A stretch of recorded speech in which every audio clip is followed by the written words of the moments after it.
Respire fundo. Imagine um mar completamente escuro. O vento desapareceu. Nem as ondas se movem. E de repente, uma silhueta começa a surgir no nevoeiro. Um navio antigo, impossivelmente preservado. Velas rasgadas que parecem se mover mesmo sem vento. Luzes estranhas brilhando onde não deveria haver nada. Marinheiros que o viram dizem que por alguns segundos a realidade parece sobrar. A temperatura cai, o coração acelera. E um pressentimento quase animal toma conta do corpo. Aquilo não deveria existir. Durante séculos, navegadores juraram ter visto essa mesma visão. Um navio amaldiçoado condenado a vagar para sempre pelos mares. Incapaz de atracar, incapaz de encontrar descanso, incapaz de escapar do destino que ele mesmo provocou. O mundo o conhece por um único nome: o holandês voador. Mas esta não é apenas a história de um navio fantasma. É a história de um homem que desafiou forças que nem ele compreendia. De uma maldição que se arrastou pelos séculos. De aparições registradas até por membros da realeza. E de algo ainda mais profundo escondido nas sombras dessa lenda. Algo que talvez nunca tenha deixado o oceano. E antes de começar, um aviso. Nada do que você vai ouvir aqui é simples mito. São relatos históricos, testemunhos de tripulações inteiras e acontecimentos que desafiam qualquer explicação lógica. Se histórias assim mexem com você, se você sente esse chamado para explorar mistérios que atravessam o tempo, então você está no lugar certo. Se inscreva agora no Caçador de Mistérios.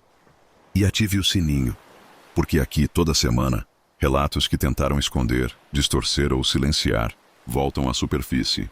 Pronto? Então abra as velas, firme o olhar no horizonte e segure forte. Porque agora vamos navegar direto para o coração da maldição do holandês voador. Nenhuma maldição nasce do nada. Sempre existe um momento específico, um ponto perdido na história, onde tudo poderia ter sido evitado.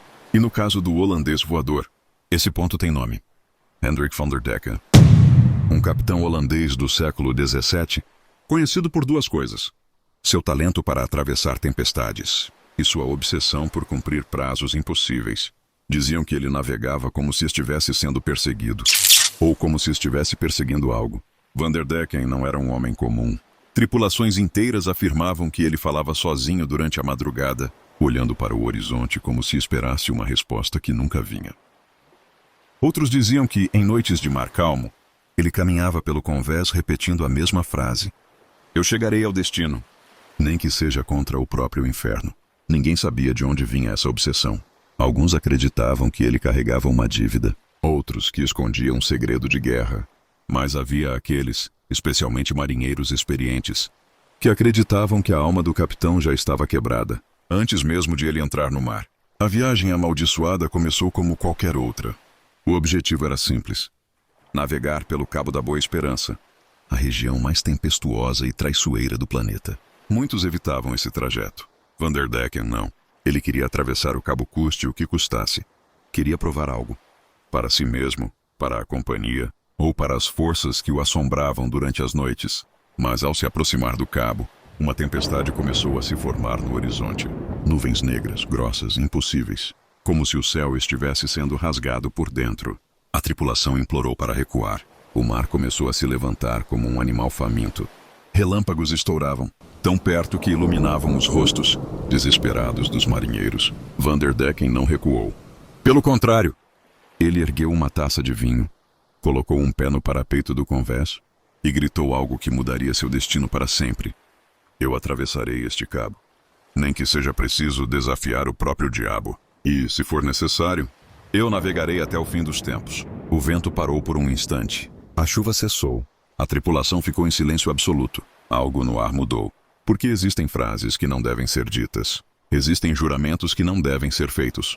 E o mar, especialmente aquele mar, ouve tudo. Naquele momento, segundo a lenda, um brilho estranho atravessou o céu. Alguns marinheiros recuaram, afirmando ter visto uma figura surgindo entre as ondas, como se a própria escuridão tivesse se levantado para ouvir a promessa do capitão. E a partir dali, o holandês voador deixou de ser apenas um navio e começou a se transformar em uma maldição viva. A tempestade que se formava sobre o Cabo da Boa Esperança não era uma tempestade comum.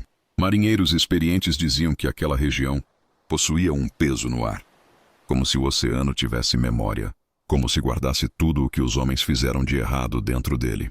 E naquela noite, O mar parecia reconhecer o holandês voador. As ondas começaram a subir como muralhas líquidas. Relâmpagos estouravam tão perto que cada clarão lançava sombras distorcidas pelo convés. A madeira rangia como se estivesse implorando para não continuar. A tripulação gritava para o capitão voltar atrás. Homens que passaram a vida inteira no mar estavam chorando de joelhos, mas Vanderdecken permanecia imóvel, com os olhos fixos na escuridão, como se estivesse esperando que algo surgisse da tempestade, ou como se tivesse feito um pacto silencioso com aquilo que vivia dentro dela. A ventania ficou tão forte que parecia arrancar a própria alma do peito. O navio se inclinava violentamente. O mastro principal balançava como se fosse quebrar a qualquer segundo. E então, o impossível aconteceu. Por um instante, o mar simplesmente parou. A tempestade congelou no ar. As gotas ficaram suspensas, imóveis, como se o tempo tivesse sido segurado por uma mão invisível. A tripulação inteira ficou em silêncio absoluto. Um brilho avermelhado surgiu bem acima do mastro. Não era fogo. Não era raio. Não era nada que os homens do século XVII pudessem compreender. Alguns marinheiros afirmam que viram uma silhueta humanoide, formada de luz e fumaça, observando o navio. Outros juraram ter ouvido uma voz sussurrando, dentro da própria mente. Uma voz que não vinha do céu, nem do mar. Vinha de um lugar entre os dois. E então o vento voltou, mas não como antes. Ele caiu sobre o navio como um golpe. Um rugido ensurdecedor tomou conta de tudo. As velas estouraram. A madeira rachou. E o holandês voador afundou na escuridão da tempestade. Foi engolido inteiro, em segundos, sem sobreviventes. Ou pelo menos, era isso que todos acreditavam. Porque semanas depois, quando a tempestade já tinha desaparecido e o mar havia voltado ao normal, o holandês voador reapareceu, mas não onde deveria estar. Não nos destroços flutuando no cabo. Não em alguma praia distante. Ele foi visto navegando silenciosamente, no meio da noite clara, a mais de 1000 quilômetros de distância, de onde havia sido engolido, com velas rasgadas, com luzes impossíveis emanando do casco, e com uma figura solitária de pé na proa, observando o horizonte, como se estivesse procurando algo que nunca encontraria. Era o capitão. Mas o rosto não era mais humano. Após aquela noite impossível, o holandês voador deixou de ser apenas um navio que sumiu. Ele se tornou um presságio. E a partir do século XVIII, marinheiros de diferentes países, homens que nunca se conheceram, começaram a relatar a mesma visão. Um navio antigo, velas rasgadas, luzes fantasmagóricas brilhando no casco, silêncio absoluto ao redor, e uma figura imóvel na proa, encarando o horizonte como se estivesse preso entre o mundo dos vivos e o mundo dos mortos. Mas o mais assustador era o padrão. O holandês voador sempre aparecia antes de uma tragédia. Navios naufragavam horas depois. Tempestades surgiam do nada. Tripulações inteiras desapareciam sem deixar vestígios. Marinheiros começaram a chamá-lo de o aviso do mar, a sombra da morte, o navio que anuncia o fim. E não eram pessoas supersticiosas apenas. Havia registros escritos, assinados, catalogados, guardados em diários de bordo oficiais. Mas nada, absolutamente nada, se compara ao avistamento de 11 de julho de 1881. Naquela madrugada, o navio HMS Bacante avançava pelas águas calmas da Austrália. A bordo dele estava um jovem marinheiro que, anos depois, se tornaria uma das figuras mais importantes do mundo. O príncipe George, futuro rei George V da Inglaterra. Por volta das 4 da manhã, os vigias avistaram uma luz intensa no horizonte. Parecia algo flutuando sobre as ondas, como se o brilho estivesse preso a um objeto invisível. Mas então, a luz tomou forma, e todos no convés viram um navio fantasma navegando contra o vento. As velas estavam rasgadas, mas se movimentavam como se fossem puxadas por mãos invisíveis. A madeira parecia translúcida, como se fosse feita de água sólida. E na proa, uma silhueta solitária, imóvel, retorcida, observava o mundo com olhos que não eram olhos. O diário naval registra o seguinte trecho: o holandês voador passou diante de nossa proa, emitindo luz que iluminava o mar. Mas quando tentamos encontrá-lo novamente, não havia sinal algum. Nenhuma embarcação, nenhuma vela. Nada. Horas depois desse avistamento, um dos marinheiros que viu o navio caiu do mastro e morreu instantaneamente. Coincidência? Ninguém nunca soube responder. Mas os relatos não pararam. Em 1939, um navio inteiro avistou o holandês voador perto da cidade do Cabo. Em 1941, 3 submarinos diferentes detectaram uma embarcação inexistente no radar. Em 1962, turistas na Austrália fotografaram um navio fantasmagórico no horizonte. E até hoje ninguém conseguiu explicar o que era. Sempre o mesmo formato, sempre o mesmo silêncio, sempre no limiar de uma tragédia. Como se o holandês voador não estivesse apenas amaldiçoado, como se ele fosse a maldição. Com o passar dos séculos, uma pergunta começou a incomodar historiadores, marinheiros e estudiosos do oculto. O que realmente aconteceu com Hendrik van der Decken depois da tempestade? Há 3 versões, e nenhuma delas traz conforto. 1. A versão histórica diz que o capitão enlouqueceu durante a tempestade, que ele se recusou a recuar, que seu navio afundou, e que todos os avistamentos posteriores seriam apenas ilusões ópticas. Mas essa explicação não resiste aos fatos. A aparição de 1881, as entradas de diário oficiais, as fotografias de 1939 e 1962, relatos idênticos feitos por tripulações que não tinham contato entre si, então surgiu uma segunda hipótese. 2. A versão religiosa, o pacto quebrado. Alguns teólogos afirmam que Van der Decken não fez apenas um juramento na tempestade. Ele assinou um pacto sem perceber, ao gritar que navegaria até o fim dos tempos, mesmo contra o próprio inferno. Ele entregou sua alma a forças que não compreendia. E pactos assim não desaparecem. Quando o navio afundou, a alma do capitão não encontrou descanso. Ela ficou presa entre 2 mundos. Nem viva, nem morta, nem humana, nem completamente outra coisa. Condenada a cumprir o que prometeu. Navegar, e navegar, e navegar, para sempre. O holandês voador não seria apenas um navio fantasma. Seria uma sentença eterna. Um eco de um homem que desafiou o oceano e perdeu. 3. A versão proibida, a mais assustadora de todas. Esta versão nunca foi aceita oficialmente. Ela circula apenas entre capitães veteranos, homens que viram mais do que gostariam de admitir. Essa teoria diz que Van der Decken não enlouqueceu. Ele ouviu uma voz durante a tempestade. Uma voz que não era humana. A voz fez uma proposta: atravessar o cabo, em troca de jamais aportar novamente. E ele aceitou, não por soberba, mas porque acreditava estar salvando sua tripulação. Afinal, a tempestade parecia prestes a destruir o navio, mas pactos têm consequências. E o que veio depois não foi o que o capitão esperava. A tempestade engoliu o holandês voador, mas não o destruiu. Ela o transformou. A madeira do casco se tornou incorruptível. As velas nunca rasgam por completo. O navio nunca envelhece. A tripulação jamais morre, nem vive. E o capitão continua na proa silencioso, olhando para um horizonte que nunca se aproxima. Um navio aprisionado. Uma alma aprisionada. Uma maldição que se cumpre a cada novo avistamento. Porque, segundo essa versão, quem vê o holandês voador não está vendo o navio. Está sendo visto pelo navio. E o navio precisa testemunhas. Precisa que alguém confirme que ele ainda existe. Que o pacto continua ativo. Com tantos relatos espalhados por séculos, por tantos navegadores diferentes, em tantos pontos do oceano. A ciência moderna não teve escolha, senão tentar explicar o fenômeno do holandês voador. O problema é que nenhuma explicação, fecha todas as pontas. Mesmo assim, algumas hipóteses surgiram, e cada uma delas é mais perturbadora que a anterior. E a ilusão óptica que não explica os detalhes. A teoria mais aceitável afirma que o holandês voador seria um fenômeno conhecido como miragem de Fata Morgana. Nessa condição, as camadas de ar com diferentes temperaturas distorcem a luz, fazendo objetos distantes parecerem suspensos no ar ou flutuando sobre o mar. Parece lógico. Até você lembrar de um detalhe. Miragens não andam contra o vento. Miragens não aparecem iluminadas no meio da madrugada. Miragens não mostram figuras na proa do navio. Miragens não deixam testemunhas em pânico, jurando que ouviram algo, como se fosse um chamado. Então essa teoria foi descartada por muitos. 2. A hipótese atmosférica. O navio entre camadas de realidade.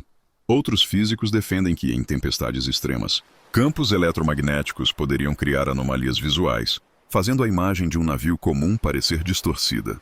Mas há um problema ainda maior. O holandês voador foi visto em noites de mar calmo, sem tempestade, sem neblina, sem eletricidade estática. Como explicar um navio surgindo em plena madrugada clara, a quilômetros de qualquer embarcação real? 3. A teoria da memória do oceano.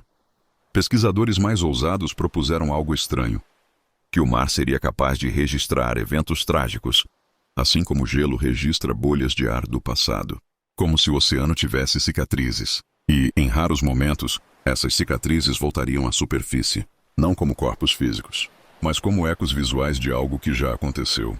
Um fantasma, não de alma, mas de acontecimento. Soa poético, mas não explica por que o navio é visto por pessoas diferentes, em momentos diferentes e em regiões completamente afastadas. 4. A hipótese proibida, dobra de luz entre dimensões.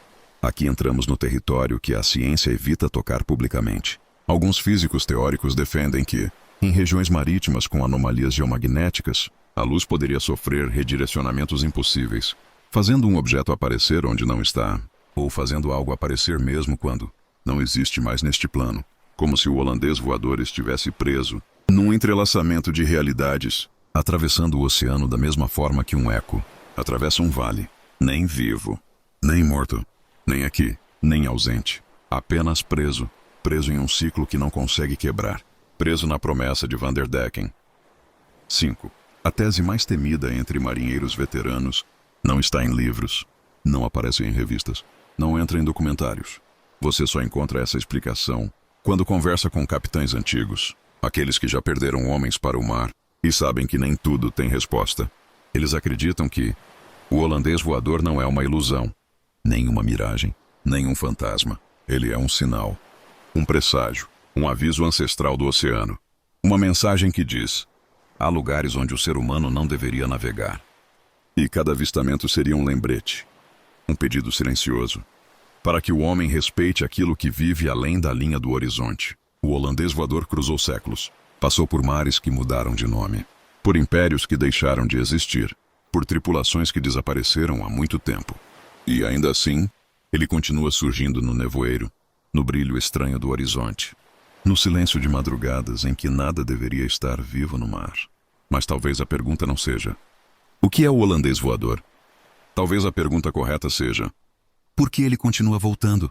Porque navios fantasmas pertencem ao passado, miragens pertencem à física, lendas pertencem ao imaginário. Mas o holandês voador, ele pertence a algo maior. Ele é o lembrete de que existem forças que o ser humano não controla, lugares que não compreende, promessas que não deveria ter feito. E cada avistamento registrado, seja por marinheiros do século XVIII, por príncipes de sangue real no século XIX, ou por submarinos modernos, parece carregar a mesma mensagem silenciosa. Há consequências para desafiar aquilo que vive no mar. O oceano é mais antigo que todas as cidades humanas, mais profundo que todas as histórias, mais poderoso que qualquer império que já existiu. E, em sua superfície, às vezes surgem lembranças do que ele fez questão de não esquecer. O holandês voador não é apenas um navio condenado, é um espelho. Ele mostra o que acontece quando a ambição ultrapassa o medo, quando o orgulho vence a prudência, quando um homem ou uma civilização acredita que pode controlar aquilo que nunca foi seu. Talvez seja por isso que tantos relatos afirmam a mesma coisa. Quem vê o holandês voador sente que não deveria ter visto, como se tivesse testemunhado um limite, um portal, um aviso. E no final das contas, talvez a maldição não seja do capitão. Talvez a maldição seja nossa, por continuarmos navegando em direção ao desconhecido, mesmo quando o oceano insiste em nos mostrar o que acontece com aqueles que o desafiam. Seja como for, a lenda permanece, o navio permanece, a luz no horizonte permanece. E, enquanto houver alguém atravessando o mar, o holandês voador continuará navegando também. Entre mundos, entre séculos, entre histórias contadas em sussurros, por aqueles que juram ter visto o navio que não deveria existir. E agora, um aviso final. Se você quer continuar explorando mistérios que o mundo tentou enterrar, se você sente esse chamado do desconhecido, então você está exatamente no lugar certo. Inscreva-se no Caçador de Mistérios. Aqui, nada fica escondido para sempre. Nem mesmo aquilo que o mar tentou silenciar.